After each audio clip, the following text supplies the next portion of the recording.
Você é Léo de Leonardo, não? Não, Léo de Léo. É Léo, só Léo. É, já é muito, não? Léo. É ótimo. Então, Leonardo, não tem nada a ver. Agora, você notou, já falaram que você parece muito com Lulu Santos, né? Ou não? Já falaram. Quando vi o Lulu Santos uma vez, achei que eu tô melhor que ele. Mas muita gente já falou. Talvez pela cor do cabelo. Não, o nariz também. A boca. Parece bastante. Você é da onde, mano? Eu nasci num lugar que não tem no mapa nem do município. Chama-se Biguá. Em que estado? Minas Gerais. Bem longe de Nanuque. Bem longe de Nanuque e de... Extremo sul de Minas. Aqui na divisa com São Paulo. Biguá. Biguá. Conhece, Miltinho? Conheço, já passei por lá muito. Aí. Pra ir pra São Lourenço, que eu sou de São Lourenço. Eu também. É bem Cristina. Cristina. É o Miltinho. Barra Grande. Conhece o estado de Minas como ele conhece a palma da minha mão. Ou seja, mais ou menos. Porque com 800 e tantos municípios. Ô, Padre Léo, você cuida de dependentes de drogas, cuida de jovens com problemas de drogas. E você, qual é a familiaridade que você tem com qualquer tipo de droga para tratar com tanta veemência esse problema? Quando eu era jovem, eu fui dependente. Naquela época, a gente usava maconha, chá de lírio e outras drogas como uma rebeldia ao governo. Como a gente achava que aquilo fosse uma forma de ir contra o sistema. Então usava as camisas do Che Guevara, cabelo comprido, né? Os embonazinhos atravessados na cintura, que era uma marca nossa. Então eu fui usuário. E muito fumo? Muito. A gente fumava. Maconha naquela época a gente fumava demais. Até porque era uma droga, falando do ponto de vista da droga, da qualidade da droga, uma droga boa. Muito diferente de hoje. Então eu fui usuário. Mas peraí, você querer te interromper e já te interrompendo. Boa em que sentido? Já que você vou dar um exemplo. O Jesus está entre o bom ladrão e o mau ladrão. O bom ladrão, na realidade, como era bom, era o mau ladrão. Exatamente. O mau ladrão, profissionalmente, era o bom ladrão. Que foi eu deu para entender?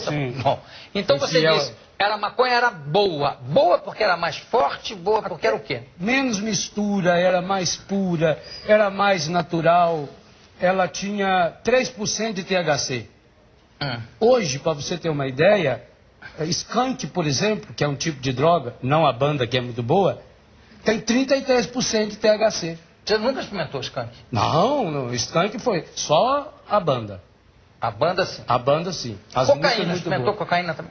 Olha, eu cheguei a experimentar cocaína para conhecer, porque cocaína era droga de rico. Pobre não usava cocaína. Né? Imagina, com que você comprava 1 quilo de maconha, comprava-se um pouquinho de cocaína. E a cocaína dava muito medo na gente. Porque como ela é uma droga que deixa a pessoa muito agitada interiormente, aquilo que a gente ouvia falar da cocaína deixava você com medo. É o talco do diabo. Exatamente. Enquanto a maconha deixava você muito bem. Eu fumava maconha para missa. Mas não para celebrar. Mas tem uma coisa muito interessante. Você não era padre ainda? Não. Mas você não sabe, mas... Mas vou saber agora. Vai ficar sabendo. O grande marco que a hora que eu decidi ficar padre, eu estava completamente chapado. Olha que coisa incrível. Foi uma coisa, uma graça de Deus. Lá eu vi o dedo de Deus. Porque ia ter um show do hoje ministro Gilberto Gil. Ia ter um show do Gil e o jornal que eu ajudava pediu pra gente fazer a cobertura. Então, como ganhamos o ingresso de graça, vamos preparar antes o estoque de maconha para fumar. Então, eu levei... Era estoque, a gente fumava 8, 10 cigarros. Então, eu e o amigo fazendo. Me esgalhando a droga aqui e já fumando. E quando fomos fazer o último cigarro, eu pedi a ele que segurasse o papelzinho. E aquele resto que ficou aqui no papel, eu peguei e fui fazer isso aqui para aproveitar até o final o pozinho. Quando eu estava fazendo esse movimento no papel com o restinho da maconha, como eu já estava sob efeito da droga, eu me vi vestido de franciscano, passando a mão... Droga forte essa, né? Passando a mão na patena, purificando a hóstia consagrada.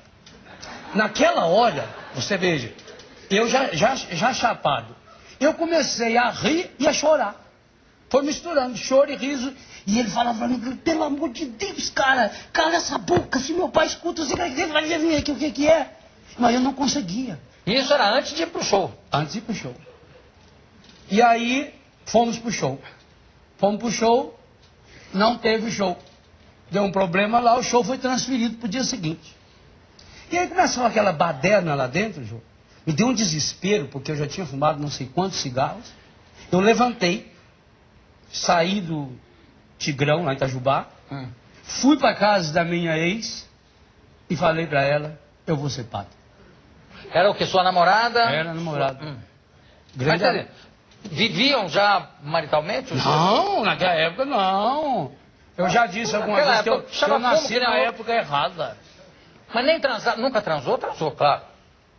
Com ela nunca transei. Sim, tudo bem, mas não é que você foi pro sacerdócio virgem. Você já tinha todas as experiências. Eu queria ter ido. Também... Outro dia eu fui entrevistar um bispo, ele com 70 e tantos anos, falou, sou virgem até hoje. Achei lindo e maravilhoso.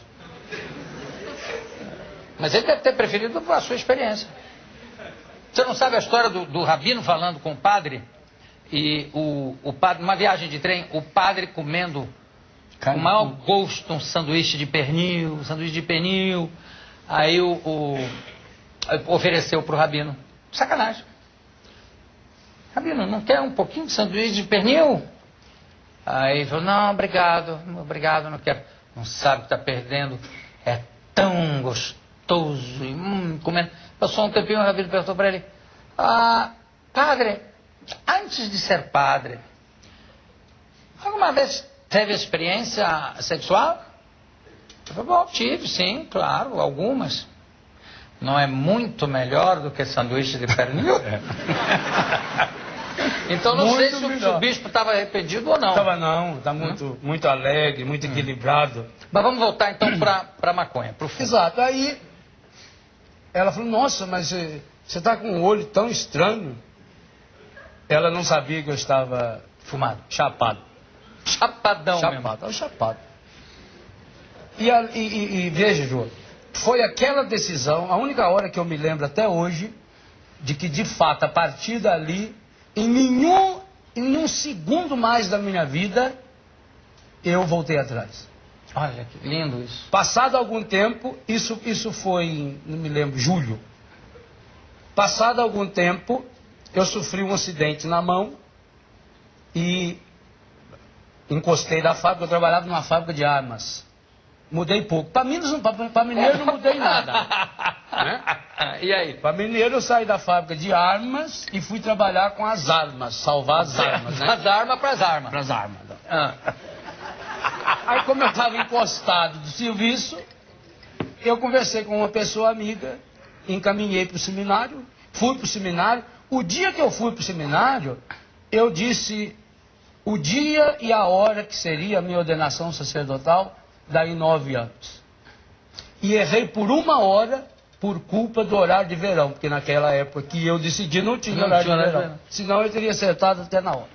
O susto da sua namorada quando você disse, eu vou ser padre. Aí ela falou bem alto assim, mãe! A mãe dela estava na cozinha. O que foi?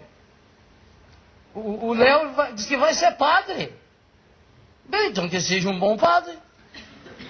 Aí ela se pôs a chorar. A gente se dava muito bem.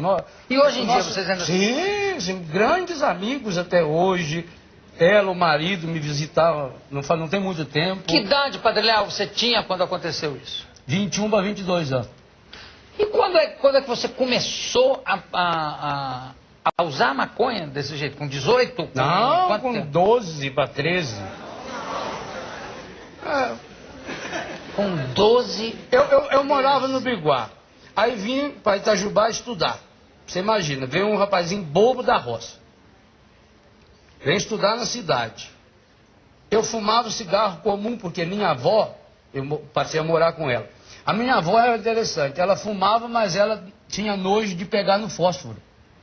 Então, ou ela acendia o cigarro dela no fogão de lenha, ou pedia pra gente acender pra ela. Pra gente acender, acabamos aprendendo a fumar assim. Então eu fumava, junto com a minha avó, junto com o meu avô. Era natural. Normal. Quer dizer, vem um bobinho desse, que já fuma cigarro comum, logo apareceu um amigo, eu não me lembro nem como. Então, com 12, 13 anos, eu já comecei. Nesse período, até os 21 para 22, teve épocas que foi mais intenso, tinha época que fumava bem menos. Mas sempre fumando? Sempre, e sempre sob controle. Eu nunca saí, hoje eu tenho certeza... Você quando estava, nessa vez, chapado, mas sabendo o que estava fazendo. Sabendo que... Mas eu te interrompi, você ia dizendo o quê? Sempre sob controle, a não ser... Não, eu digo, teve momentos em que eu fumei mais, momentos que fumei menos, fiquei algum tempo sem fumar, né? Mas usava álcool. E chás? Que tipo de chá? Cogumelo, o que mais?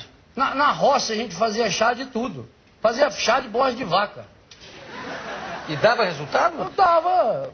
Você sabe que o efeito também é psicológico. Do chá de bosta de vaca deve ficar uma merda, no fundo. Fica uma merda. Sequinho, não é ruim não.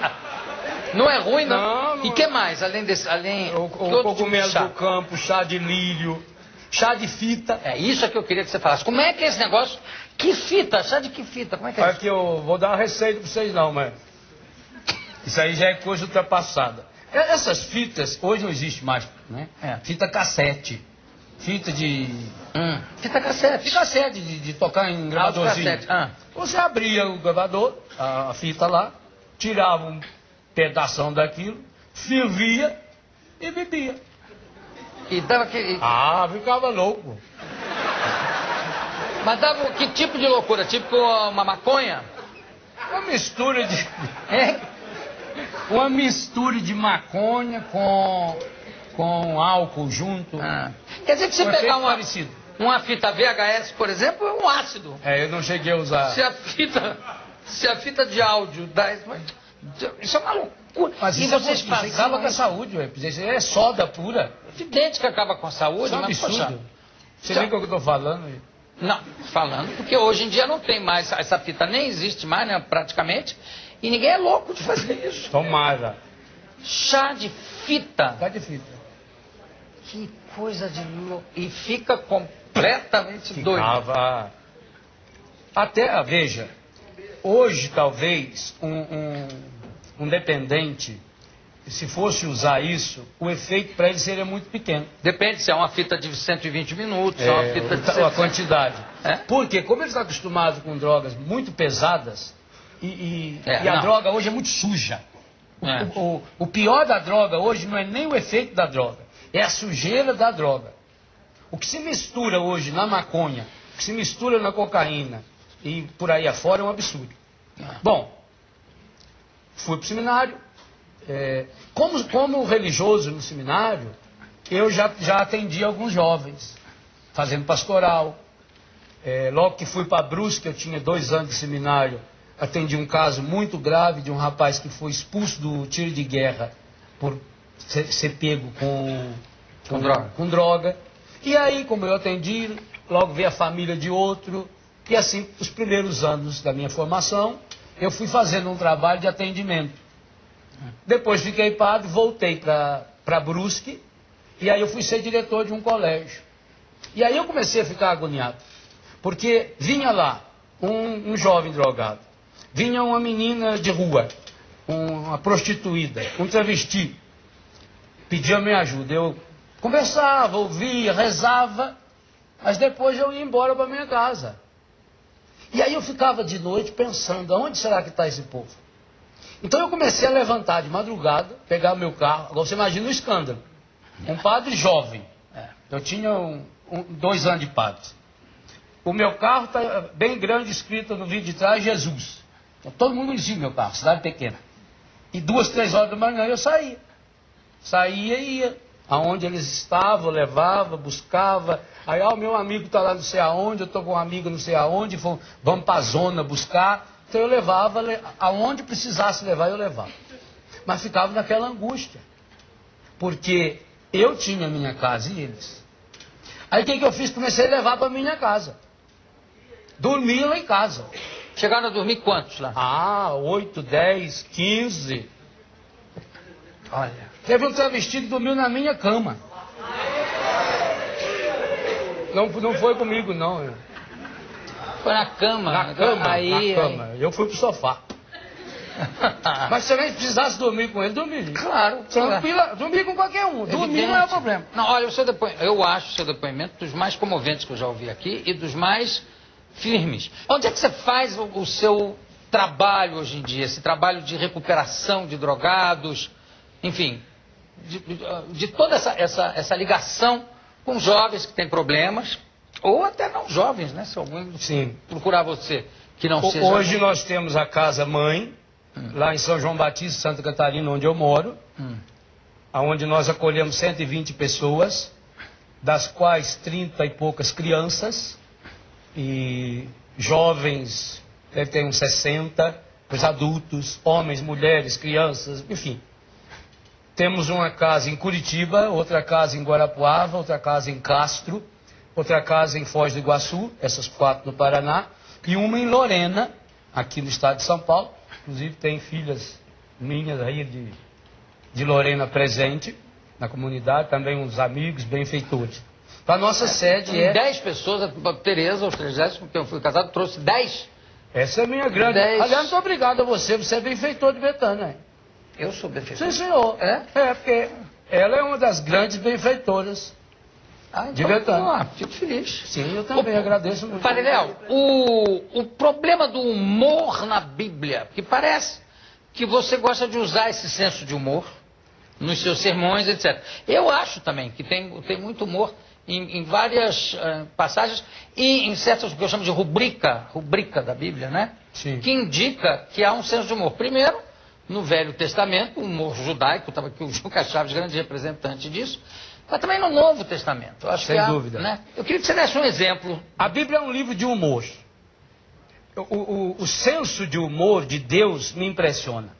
Porque, por exemplo, quando ele vai escolher um casal para ser pai do seu povo, ele escolhe Abraão e Sara, que tinham 90 anos e ela já era estéril quando nova. Por que Deus não escolheu um casal de jovens que iria, inclusive, cumprir a ordem dele até sem ele mandar? Não é? Por exemplo, quando Deus chama o maior de todos os seus profetas, o homem que ia ensinar a sua lei para o povo, ele chama Moisés, que era gago. Eu não sabia que Moisés Sim, era. senhor. Era? A Bíblia diz 3 vezes que Moisés era gago. Isso não é erro de tradução, não. Não, 3 vezes. Não pode ser. Não botaram ele com chifre? É igual o cara que foi condenado por matar a sogra. E o delegado falou: escuta, mas o senhor quer me explicar como é que aconteceu? Ele disse: olha, eu estava na cozinha preparando a refeição e eu estava com a faca na mão. A velha veio feito louca e pulou em cima da faca. As 7 vezes. Então, será que ia acontecer esse erro também na Bíblia? 3 vezes? Não, mas o negócio do chifre, que na realidade é erro de tradução, era halos, né? Que ele desceu. Sim. Né? Bom, aí sim. Aí, né? mas aí hoje você pega uma tradução moderna da você Bíblia. já sabe, continua a lá exegese. Não, é legal. Tanto que ele falou para Deus: chama outro. Eu não, né? Tanto que o irmão dele já chama outro. Outro? Eu não. Aí Deus falou, mas aí o senso de humor dessa passagem, isso é Êxodo 3 e 4, é espetacular.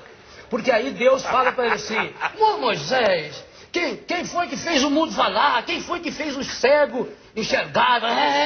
O Senhor, Então, o seu irmão fala por você. E ele continuou gago. Tanto que o nome do irmão aparece Araão, por causa da gagueira dele. Araão.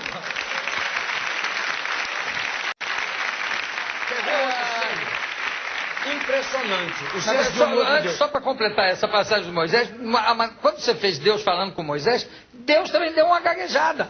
E riu. Deus vive rindo. A Bíblia diz Vou isso. para outra passagem. Por exemplo, destruição de Sodoma e Gomorra. Por que Sodoma foi destruído segundo a Bíblia? Sodomia. Sodomia. Sexo errado. Muito bem. Deus salvou Lote. Lote e as suas duas filhas. E eles foram para a montanha. E a mulher também, né? A mulher olhou para trás. Olhou para trás. Deu uma de besta, morreu. Por isso que não deve olhar para trás. Aí quando chegou lá, como a mulher virou sal, o Lote se uniu às suas duas filhas. Ué, quer sodomia maior? Não é? É um absurdo. Acabou ali na cidade. Quer dizer, então ele tinha uma certa implicância com aquela cidade, ou não? Eu acho que sim. Eu acho que sim. Não, veja, Deus gosta de brincar. Jesus, por exemplo, ele se manteve muito fiel ao Pai, no senso de humor. Por exemplo? Por exemplo, as perguntas tolerância zero de Jesus. Para mim são perguntas excepcionais. Porque você imagina, Jesus está atravessando Jericó. Um cego berrando lá, Jesus, filho de Davi, tem piedade de mim. Jesus, filho de Davi. O povo manda ele calar a boca e ele não cala. Aí Jesus fala, traz o cego. Aí traz o cego, a hora que o cego chega na frente dele, Jesus vira e fala, que queres? Senhor, eu queria um labrador para puxar eu. Uma bengala. Queria que o senhor me arrumasse uma aula para estudar braille. Ora, não parece óbvio? O paralítico, que quer? 38 anos o sujeito lá na beira da piscina. Aí Jesus chega lá, começa a conversar. Que desejas? O paralítico. Senhor, eu queria uma cama com um colchão d'água, uma cadeira de roda com... não é? Parece óbvio. Por exemplo, quando Lázaro morre, diz que Jesus não foi, levou 4 dias para chegar lá. Aí quando chegou lá, chorou, etc. Jesus vira e fala para Marta, onde o pusestes? Onde eu vou pôr o morto, senhor, com 4 dias? Está sentado no sofá lá esperando o senhor chegar, não sai de lá.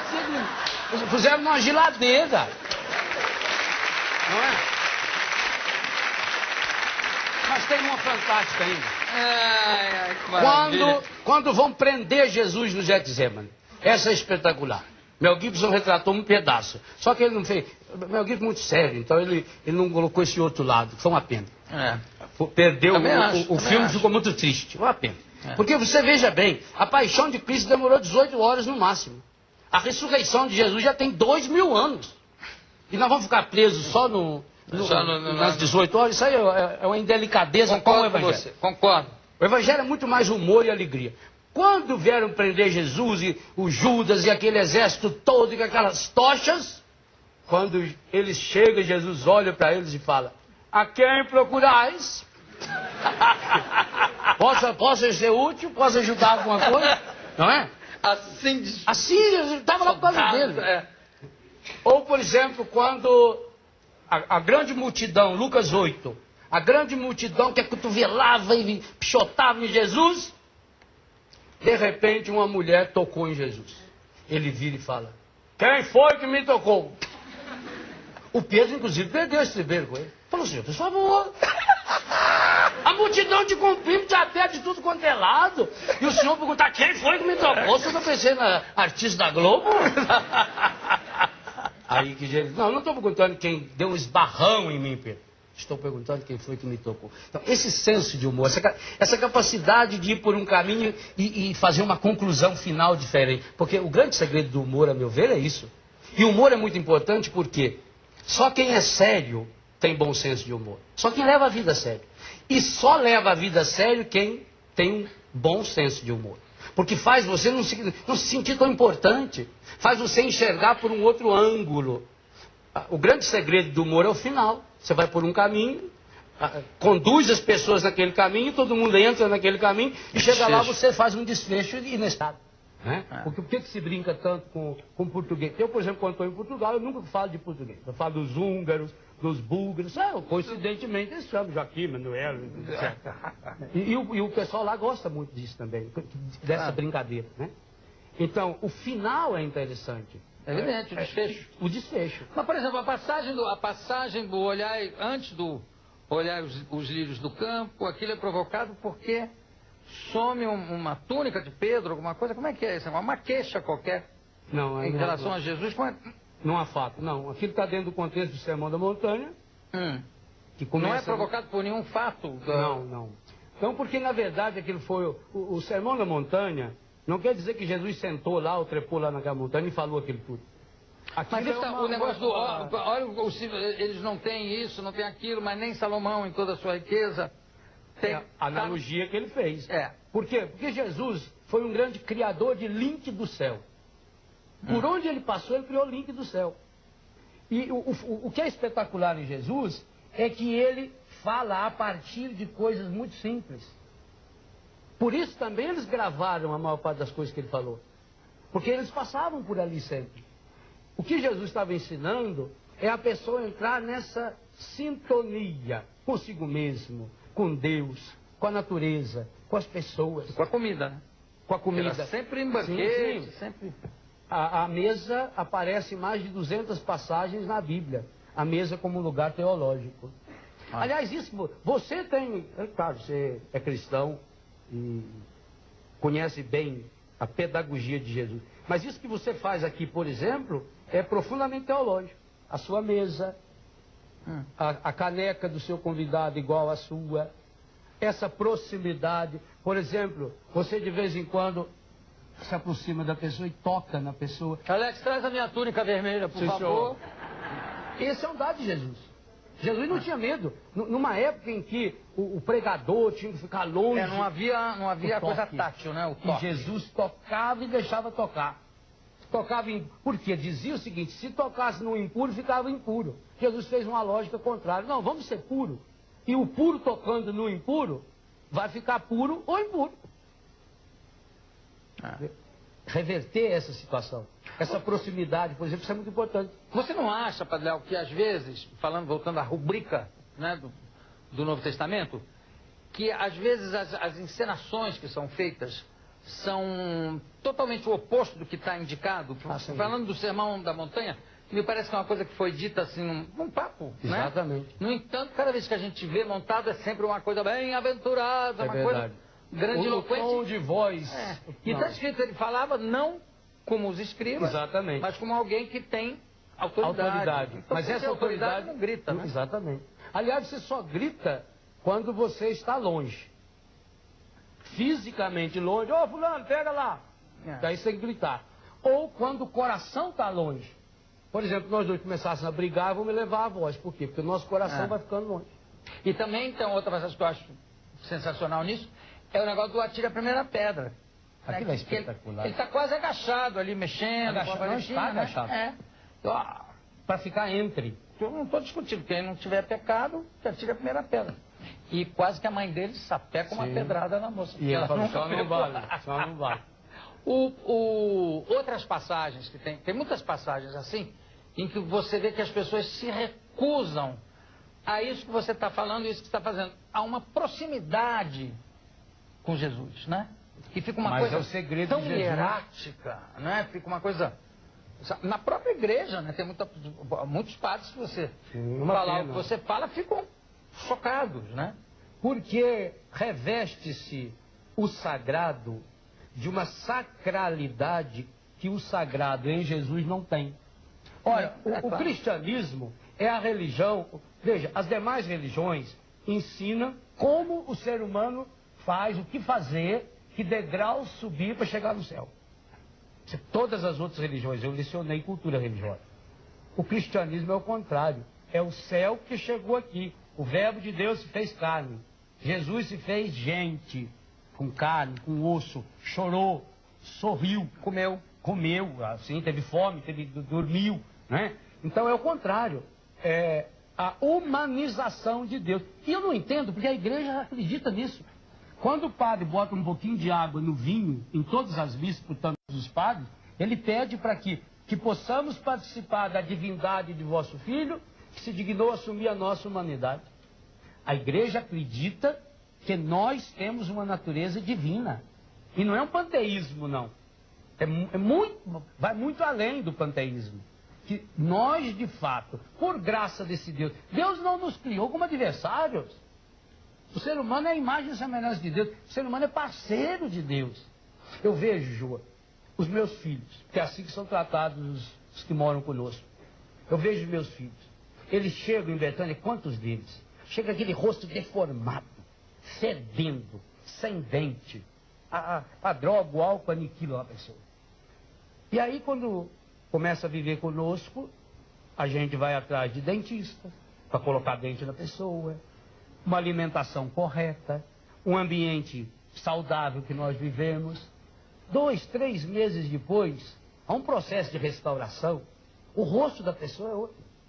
Se nós, eu, por exemplo, que adotei esse menino, essa menina há 4 meses, há 1 ano, ou alguns que já estão há muito mais tempo comigo, se eu fico feliz, imagine então Deus, quando vê uma pessoa se restaurando, sendo gente. É para isso que nós nascemos. Jesus, por que muita gente fica preocupada? O que Jesus fez dos 12 aos 30 anos? Ele viveu, que é coisa mais fabulosa que isso. Saboreou. Aliás, eu tenho um livro, eu trouxe aí para você alguns dos meus livros. Um deles é Saborear a Vida. Traz aqui, Alex. Ensinar. O Padre Léo trouxe. Ok. Olha só. Edição... Loyola. Loyola, edições Loyola, Corações Curados. Aqui.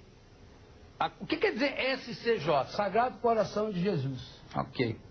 A cura do ressentimento. Ótimo. Esse livro é baseado numa historinha. Qual deles? Esse aqui? Esse aí. Aliás, todos eles têm uma opção de história.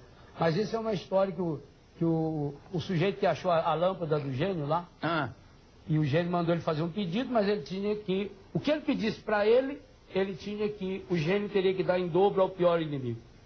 E aí ele pede para furar um olho dele.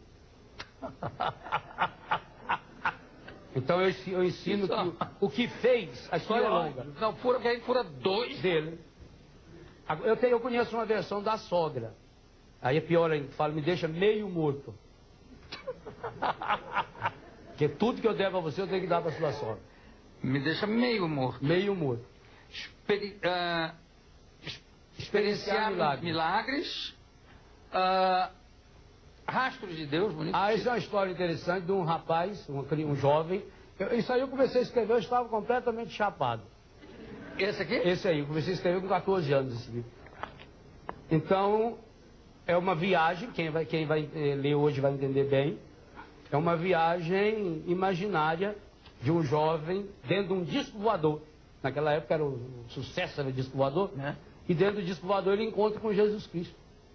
E aí eles têm todo o diálogo, a conversa dele. Quando ele volta do disco, então ele decide ir embora e fazer uma experiência nova. Famílias Restauradas. Graças a Deus foi lançado pela Edições Canção Nova. Foi lançado na sexta-feira, na segunda-feira estava na 3ª edição. Parabéns. Graças a Deus. E aqui o que eu estava falando, Saborear a Vida. Isso é um livro que eu escrevi no avião. Como sou obrigado a viajar muito, então eu fui aproveitando. E aí, todos os meus livros, eu vou fazendo citações bíblicas. Como eu escrevi no avião, para não perder tempo, na hora eu não queria olhar na Bíblia. Eu fui deixando sem citação. Depois eu percebi que não devia colocar citação nenhuma. Eu deveria reescrever aquelas passagens para ser uma obra que qualquer pessoa pudesse ler. E não só alguém que tivesse acesso à Bíblia, etc. E graças a Deus já está na 5ª, 6ª edição. Padre Léo, sua bênção. Deus abençoe muito você, João. Muito obrigado. Parabéns. E parece que tem um presente que você trouxe. O que é que tem aí, Alex? Deixa eu ver. Foi isso é a Betânia de Lorena. Cadê? Com a Tereza. Fizeram especialmente para você. Deve ser especialmente, estou vendo pelo tamanho. Maravilha. Você, como é grande também por fora. Obrigado. Obrigado. A Betânia, e atrás tem o símbolo da comunidade, que é esse, tá aqui. Esse rosto. Lindo. Indefinido. E aqui não passaram ferro sobre as estampas. Claro. É o preço que está vendo. Não, imagina. Se fosse eu não mostrava, né? Olha que maravilha. Beleza. Alex, guarda para mim, por favor. Obrigado. Olha, Sua participação não tenho palavras para dizer. E parabéns pelo seu, vou falar uma coisa que parece um absurdo, pelo seu conhecimento da Bíblia e do Velho Testamento, que geralmente só não é só, mas geralmente os pastores protestantes é que conhecem mais o Velho Testamento do que os padres católicos, né? Quer dizer, Eu gosto muito do Velho e do Novo. Parabéns, muito obrigado pela sua participação, Padre Léo. Daqui a pouco a gente volta.